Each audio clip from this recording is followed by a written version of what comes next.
la ref officielle. Tu voulais absolument qu'on revienne sur une affaire, l'affaire Young Thug. L'affaire Young Thug, exactement. C'est une affaire qui secoue les États-Unis dans le rap.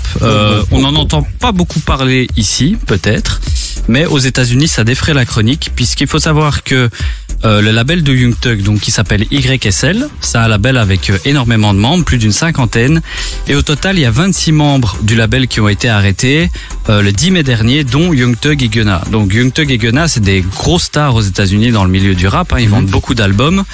Et ils sont accusés quand même de 56 chefs d'accusation.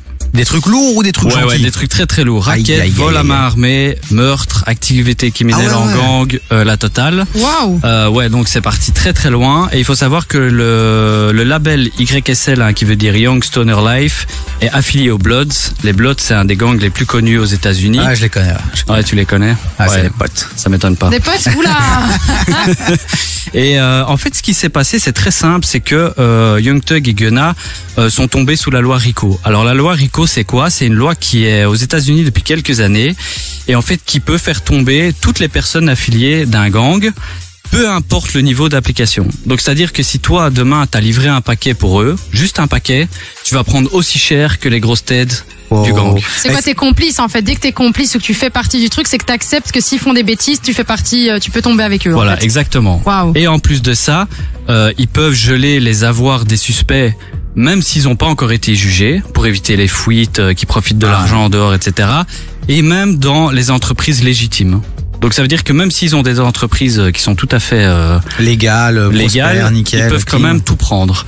Et ils risquent 20 ans par chef d'accusation minimum. Par chef, oui, bah donc il va rester en tôle, quoi. Au revoir, merci. Ben non, justement, parce que toutes les semaines, il y a des trucs nouveaux de l'affaire qui sortent, en fait. C'est une vraie saga. Puisque la semaine passée, le juge a déclaré qu'il comptait utiliser les paroles des chansons des rappeurs pour les mettre encore plus dans la sauce. Donc ça, c'est un truc qu'il n'y a pas ici, mais aux États-Unis, on peut prendre les paroles des chansons de Young Thug et de Gunna pour augmenter leur peine et pour apporter des preuves en plus. Et d'ailleurs, suite à ça, 50 Cent et une centaine d'autres artistes, dont Jay-Z, dont des gens qui sont pas issus du rap forcément, mais qui sont des grosses têtes dans le monde, ont écrit une lettre en disant que c'était pas normal de pouvoir utiliser les paroles des chansons parce que où est la différence entre la fiction et la réalité? Tu vois, tous les rappeurs ne chantent pas ce qu'ils vivent forcément. Des fois c'est un peu fantasmé, des fois c'est des trucs du passé. Donc ça, c'est pas normal que ces gens puissent utiliser ça comme preuve. Ils rigolent pas, les Américains, vraiment au niveau justice et tout, ça rigole pas, c'est ouf. Mais aux États-Unis, en plus, il y a même pas la présomption d'innocence en fait. Directement, en fait, dès qu'on considère que on t'accuse directement, et c'est toi qui dois prouver que t'es innocent. Donc c'est vachement compliqué aux États-Unis par rapport à ça. Exactement, c'est pas comme ici. Et d'ailleurs, hier, on a appris que tous les témoins de l'affaire ont décidé de ne plus témoigner. On se demande pourquoi. Donc apparemment, il y a eu des pressions qui ont été faites à l'extérieur, certainement. Ah bah ouais. Et hier, j'ai aussi appris que finalement, sur les plus de 56 chefs d'accusation de Young Thug, parce que Gunna, il a été libéré sur parole en attendant le procès. Young Thug, on dit que c'est une des grosses têtes, c'est le leader du gang, donc ils veulent pas le faire sortir parce qu'ils ont peur des fuites. Et hier, j'ai appris que il y avait des preuves qui avaient été enregistrées par le FBI, mais de façon illégale. Attends, maintenant dans un film là, les gars, c'est quoi? C'est un scénario de film, cette histoire? Ouais, je sais, c'est un truc de fou. Et donc, il passe de 56 à 8 chefs d'accusation. Mais non, parce qu'il y a la majorité des preuves qui ont été prises par le FBI ont été prises de manière apparemment illégale. Donc il y a eu des vices de procédure, etc. Donc, mais il s'en sort pas bien puisqu'il peut prendre 20 ans par chef. Donc, et il en reste 8. Il est toujours mort, quoi. C'est ça. Voilà. Donc s'il est déclaré coupable de un seul chef sur les 8, il prend 20 ans. Déjà juste pour ça.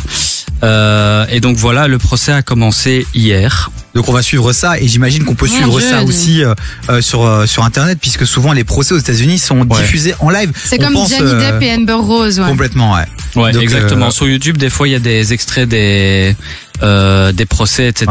Normalement avec Johnny Depp, etc. Et je pense qu'on peut suivre. Après, c'est peut-être sur des chaînes américaines, mais il y a moyen de trouver, je pense. Bah, écoute, de toute façon, on sait qu'on peut compter sur toi pour checker, suivre ça aussi sur Twitter et sur les réseaux sociaux et nous faire un petit récap chaque semaine pour voir si Young Thug va nous lâcher pour quelques années. Je suis choquée. Derrière les barreaux, hasta luego, frérot. Ouais, bah, il va peut-être encore écrire des sons, hein, ça change rien. Ouais, c'est vrai. J'espère pas, hein. Enfin, après, s'il a fait ce qu'il lui reproche, il doit purger, clairement, mais après, c'est un très bon rappeur, donc c'est dommage, mais voilà. Bon, la ref, tu restes avec nous dans un instant, on va parler de 50 Cent, de Rihanna, on va revenir aussi sur Kendrick Lamar, évidemment. Et là, c'est Eus l'Enfoiré qui arrive dans un instant. Juste après, sera Jeremiah, un petit classique US.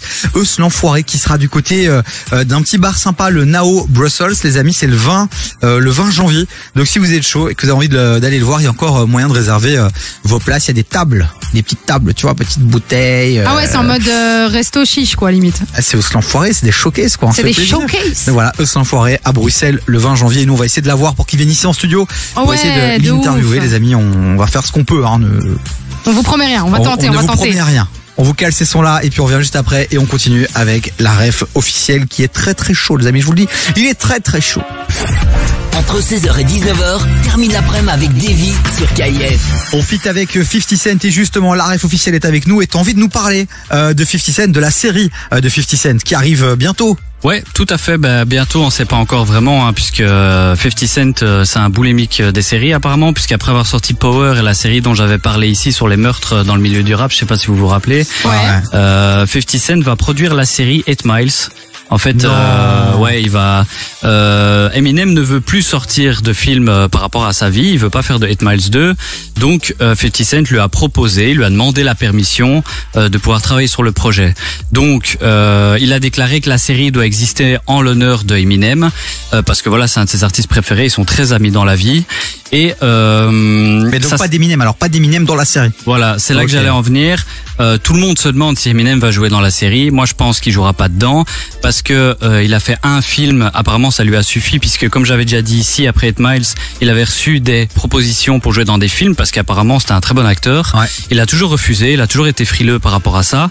Il le fera peut-être en vieillissant, mais moi, je pense pas qu'il va jouer dans la série. En tout cas, ça n'a pas été annoncé. Moi, je me dis que peut-être il y aurait moyen qu'il y ait une apparition à un moment donné. Ouais, c'est aussi un acteur qui joue son rôle et ça ferait chelou d'avoir finalement le vrai et le faux.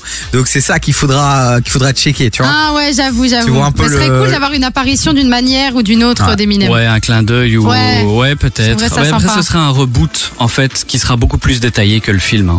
Bah voilà les amis, donc ça c'est une bonne nouvelle si vous êtes fan un peu de cet univers. Si vous avez kiffé 8 Miles, 50 Cent est sur le dossier. Et quand 50 est sur le dossier, je peux vous dire que c'est pas mal. C'est souvent du très très lourd qui sort de sa besace. De sa besace. Le mec est dans le sud de la France qui a besoin de soleil. Je veux dire, je suis à Saint-Tropez là, c'est la folie. Bon, on a encore une chouette info sur Rihanna. Tiens, on va sur Rihanna, j'aime bien Rihanna. Ouais, Rihanna, donc Rihanna c'est une de mes artistes préférées également. Et il y a un documentaire qui est en production sur elle. Donc c'est un documentaire qui est en production depuis 6 ans sur la chanteuse. Oula. Qui devrait sortir incessamment sous peu. Le producteur attend juste le feu vert de l'artiste et qui s'est pas encore décidé apparemment. Et il a dit que ce serait un documentaire centré sur l'étude du personnage et pas forcément sur la musique. Attends, mais t'imagines, c'est le génial. mec il a bossé 6 ans sur ce documentaire sans avoir le feu vert. La meuf elle dit feu rouge. Donc ce documentaire, il sert à rien quoi. Ouais, c'est ouf. Peut-être que finalement elle va dire ah oui non j'ai pas envie. Ouais c'est ça. Donc le mec a bossé 6 ans pour rien quoi. Bon, mais il va peut-être avoir des modifs. Hein, j'imagine c'est plus sur ça, c'est plus sur une modification de 3 plans peut-être ou des choses. C'est possible, mais en tout cas elle a pas encore dit qu'il fallait le sortir. Donc le producteur là à mon avis doit être au taquet. Il attend juste le feu vert quoi. Mais j'ai hâte. Franchement, Rihanna en docu, je trouverais ça génial. Ouais, pareil. Voilà. Merci pour cette réaction mais non, mais c'est chouette, incroyable. Je trouve ça cool. Il y a plein de documentaires. Rihanna serait lourd. Non, mais d'office, des personnalités comme ça, c'est comme le film avec Will Smith et les sœurs Williams, des personnalités qui nous ont inspirés, qui ont fait des choses incroyables. T'as envie de savoir un peu ce qui se cache derrière l'envers du décor. Donc, si on peut avoir un docu sur Rihanna et savoir pourquoi elle est plus là depuis je sais pas combien d'années, ça nous intéresserait. Mais surtout parce qu'on va parler de sa vie privée, enfin, en tout cas, sa vie personnelle et de la personne qu'elle est au-delà de la musique. Donc, c'est ça qu'en fait qui est chouette. Drake. Il y a 6 ans. Ouais, mais elle a pris cher à ce moment-là. Ouais, mais elle a pris cher à ce moment-là. Non, c'est pas Drake. C'est Chris Brown. Chris Brown, ouais. Le mec essaie d'avoir des vraies infos. Après, c'est un peu tapé tout le monde, donc c'est vrai qu'on sait plus très bien.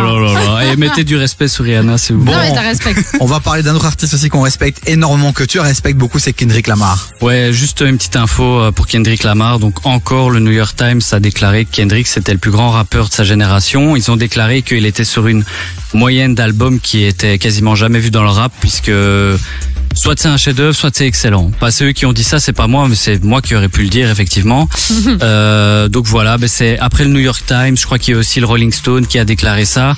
Je pense que Kendrick est sur une vibes vraiment. Si vous avez écouté son dernier album, il est incroyable. C'est vrai qu'il est, selon les puristes, un peu moins bon que ses anciens albums, mais le gars révolutionne le truc. À chaque fois qu'il sort un projet, il se casse la tête pendant 2, 3, 4 ans sur des projets et ça donne vraiment des trucs de qualité. C'est ça que je reproche un peu au rap actuellement, surtout dans le rap français, c'est qu'il y a des artistes qui sortent des albums tous les ans, voire tous les 6 mois. On n'a pas le temps de digérer, c'est pas très travaillé, tu vois. Moi, je préfère un artiste qui, comme Kendrick, sort un album tous les 4 ans, mais que tu te prends une torpille dans la figure, que nous pondre un projet tous les 6 mois et que tu retiens 2 sons, quoi. Je donnerai pas des noms, mais voilà, vous savez de qui je parle. Je crois qu'il y a 3 lettres. Je pense.